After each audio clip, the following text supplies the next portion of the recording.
we're doing here is installing tinted windows for the customer. His request. And they're gradient 20%.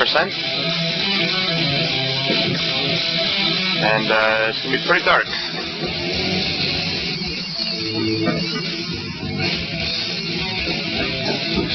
If you've never seen a window being put in before, it's called the old rope trick.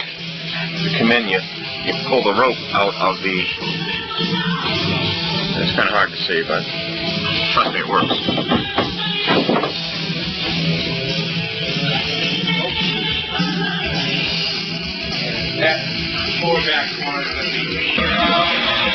Here's the cribbed windows that gave the installer so much difficulty.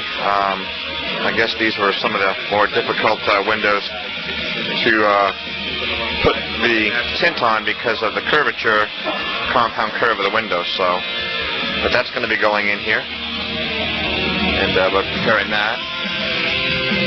So far, we have one of the curved windows in here, as well as the other side. Looks sharp. We also have the hatch done up there. That'll come down. We can get a full view of that here at the very end.